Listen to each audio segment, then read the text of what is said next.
Buenos días.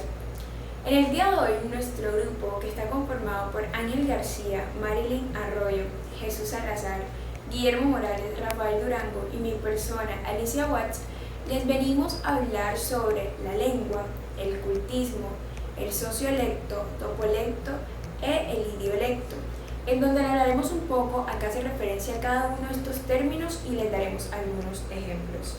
Hola, soy Rafael Durango y a continuación yo les hablaré acerca de la lengua y sus características. Muy bien. Esta es un sistema complejo de símbolos los cuales están regidos bajo un conjunto de normas. Según estas normas, se nos está permitido combinarlas para así darles un sentido y expresar nuestras ideas y pensamientos con nuestros semejantes. Cada hablante conoce los códigos de su lengua y los puede así combinar para darles un sentido y comunicarse con los demás.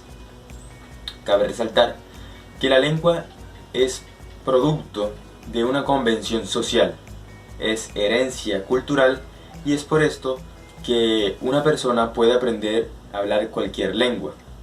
Cabe resaltar también que la lengua es una entidad abstracta. Muy bien, ahora veamos sus características. Son tres. La primera es que la lengua es social, porque ésta se manifiesta y se puede evidenciar pues en una comunidad. Se le cataloga como una entidad social, puesto que ésta puede ser un modelo común para sus integrantes, para que la utilicen y se comuniquen entre ellos. La segunda característica es que esta es más o menos fija. Me explico. Es más o menos fija puesto que los sistemas y los signos que la conforman cambian periódicamente. Por ejemplo, esto lo podemos evidenciar cuando comparamos la lengua que utilizamos hoy en día con la que se utilizaba a inicios de la Edad Moderna, en la Edad Media o en cualquier época pasada. Y la tercera característica es que esta es teórica, por tanto que su aprendizaje y el manejo que conlleva necesita de un estudio y un análisis previo, porque los sistemas y los signos que la conforman están regidos bajo ciertas normas y elementos que constituyen, y estos elementos y las normas se pueden teorizar para así aprenderse. Como lo había dicho anteriormente, la lengua tiene sus conjuntos de elementos, códigos y de normas, los cuales le ayudan a que las personas lo categoricen o lo utilicen de una mejor manera para comunicarse. Como ejemplo, tenemos los países donde predomina el español, donde hola, ¿cómo estás? Sería hola, ¿cómo estás? En inglés sería hi, how are you? En portugués sería oi, ¿cómo va? Y en italiano sería ciao, ¿cómo stai? Así, hay muchos otros idiomas pues que tienen cada uno sus símbolos y su sistema para sus hablantes. Hola, soy Guillermo Morales y les hablaré sobre los cultismos. Los cultismos son palabras introducidas en un idioma por escritores o científicos para designar conceptos carentes en el lenguaje de ese espacio y tiempo determinado. En el caso del español, muchos cultismos son tomados directamente del latín o del griego clásico. Por lo tanto, no sufren las transformaciones normales que sí ocurren en el caso de, por ejemplo, las palabras patrimoniales. Las palabras patrimoniales también llegan al español del latín o el griego, pero estas sí sufren cambios a medida que el idioma va evolucionando.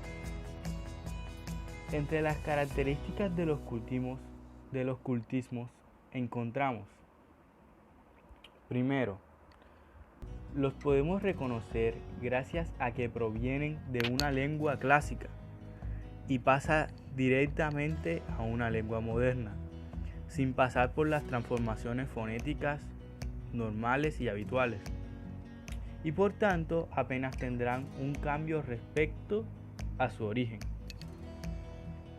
Otra característica es que generalmente son introducidos por motivos culturales, literarios o científicos. Es por ello que en muchas ocasiones los cultismos están asociados a una terminología técnica o especializada, y en otros casos se utilizan para crear neologismos, es decir, para crear nuevos términos que en un momento dado no existían. Este es el caso de la mayoría de los nombres de disciplinas científicas. Bueno, ahora algunos ejemplos de cultismos.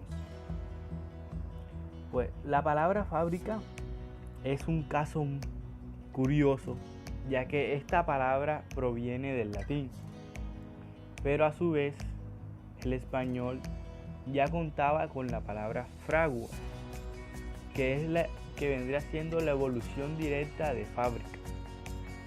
Pero en el siglo XVII se optó por fábrica como la forma y la versión más correcta y adecuada. Otros ejemplos de cultismo son astronauta, cefalitis, ataraxia, cibernauta, crioterapia, microscopio, paleolítico, televisión, ultravioleta, entre muchos otros. Algo que tienen en común es que siempre están asociados, como si ven, a un lenguaje muy técnico y científico. Eso es todo, muchas gracias. Buenos días, mi nombre es Ángel García y les voy a hablar sobre el topolecto. Este es un neologismo que se usa en la dialectología. Equivale a regionalismo, es decir, un término limitado en su uso a una área geográfica concreta. Y este se encuentra formado por un trozo de la palabra dialecto y un trozo de la palabra toponimia. Topo, área regional, es decir, viene de la palabra topografía. Lecto, que viene de la palabra dialecto. Este es un regionalismo, forma de hablar, que es usado en una región específica de un país. Por ejemplo, en Colombia tenemos que en la región de Antioquia se utilizan palabras que son estrictamente originadas de allá y el significado solo pueden entender los antioqueños o difícil de comprender para otras zonas del país. Pueden ser amañar, berraco, charro, chévere, chimba, farra y entre otras. En Córdoba tenemos pegó, fartusco, enguachirnar, cucha, que pueden derivar del verbo escuchar, y aunque también se le denomina otro significado dependiendo del contexto, atacarse, barococo y entre otras muchas palabras que en algunas regiones del país no se entienden muy bien, pero en otras sí. Por ejemplo, en Córdoba bollo significa algo y en Antioquia bollo significa otra cosa. Y también está el argentino, que tiene diferentes palabras. Yo les hablaré un poco sobre el idiolecto. Se dice que el idiolecto es la forma de hablar particular de cada persona, en donde se puede manifestar en la selección de la gramática, de las palabras, frases, en donde resalta la entonación y la pronunciación en cada persona. Se dice que a través de este se pueden reflejar algunas características individuales de cada ser humano, pues cada uno de estos posee un idiolecto diferente. Cabe resaltar que este mismo también depende del ecolecto o del sociolecto, en donde muchas veces las clases sociales u otros aspectos influyen de una u otra forma en el idiolecto de cada persona. El idiolecto refleja las características individuales del individuo, como se dijo anteriormente. Es por esto que el idiolecto de un niño con la de un adulto o de un político específicamente jamás van a ser el mismo, puesto que de una u otra forma el léxico escogido por cada uno de ellos va a ser diferente, al igual que su pronunciación. Hablamos específicamente del estilo propio de cada uno de ellos. Para añadir al tema del idiolecto, debemos decir que este es usado para comunicarnos con las demás personas, pero no todas las personas nos van a entender de la misma manera, ya que, como dije anteriormente, Este involucra muchos aspectos individuales de cada persona, tanto su forma de ser, de pensar y de los gustos que fluyen en este mismo. De una u otra forma las demás personas tal vez nos entiendan de otra manera y nuestras frases sean tomadas de otra forma. Por esto, que además que nos ayuda a la comunicación, al mismo tiempo puede ser un poco más complejo a la hora de entenderlo. Sociolecto. Un sociolecto es un tipo de dialecto, una estructura de la lingüística que deriva de otra y suele estar acotada de un grupo determinado, pero que carece de las características diferenciales necesarias para separarlas de otras estructuras del mismo origen. El sociolecto puede definirse a un dialecto, por lo tanto, como una variedad lingüística que se caracteriza por sus rasgos compartidos por una comunidad. En otras palabras, un dialecto es una forma particular de una lengua. Se trata de un dialecto social, una variedad de la lengua que emplea una cierta clase o un cierto grupo social. Los grupos sociales al desarrollar sus discursos emplean un sociolecto cuyos interrogantes comparten y le permiten comunicarse entre sí y en otras ocasiones con los demás.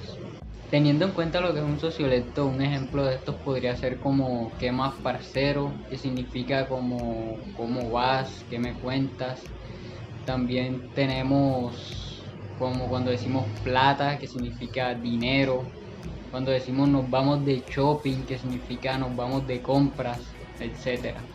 Con respecto a las características del sociolecto, encontramos que esto se caracteriza por una serie de dialectos que se localizan en el mismo lugar y que comparten una serie de características lingüísticas. Ejemplo de esto podemos ver el establecimiento del sociolecto dominicano, que a partir de la observación de los rasgos comunes a los dialectos dominicanos estudiados encontramos un sociolecto. Entonces, el sociolecto también se caracteriza porque presenta 3 niveles, el cual se encuentra dividido en 3 subniveles, los cuales son un nivel subestándar, que se puede clasificar por ser popular o vulgar. Cuando nos referimos a lo popular, estamos hablando acerca del uso de las jergas. Aquí no existe la RAE, pues son muy usadas en un grupo social. Ejemplos de estos tenemos como Yara, que es una causa, Segil, esta que es choborra, y entre otros. Cuando hablamos de un nivel, cuando estamos hablando de la parte vulgar, esto hace referencia al uso de las palabras que son malsonantes, es decir, que son como palabras que de agredir, de asombro o de euforia. Ejemplo de esto encontramos como tarado, madre, pasa, entre otras. El segundo nivel que encontramos es el nivel estándar, que puede ser un nivel culto o coloquial. Con respecto al nivel culto, encontramos que es un buen nivel de expresión y de riqueza en el vocabulario. Entonces, encontramos más que todo como ejemplo de esto las entrevistas, las conferencias o las exposiciones. En la parte coloquial encontramos que la forma de hablar de un entorno o más amigable o un entorno familiar. Ejemplo de esto encontramos como hola, ¿qué tal? ¿Estás muy loca? ¿Qué situación? Entre otras. Por último tenemos el nivel subestándar, que es el dominio del idioma a un alto nivel, es decir, en un nivel estético. Ejemplo de este podemos decir, no olvides lo que llamamos hoy realidad, fue imaginación ayer. Este nivel se caracteriza porque posee una riqueza de vocabulario, posee una pronunciación correcta, cuidada y adecuada. También posee un énfasis en las expresiones e incluso un mensaje con un orden lógico.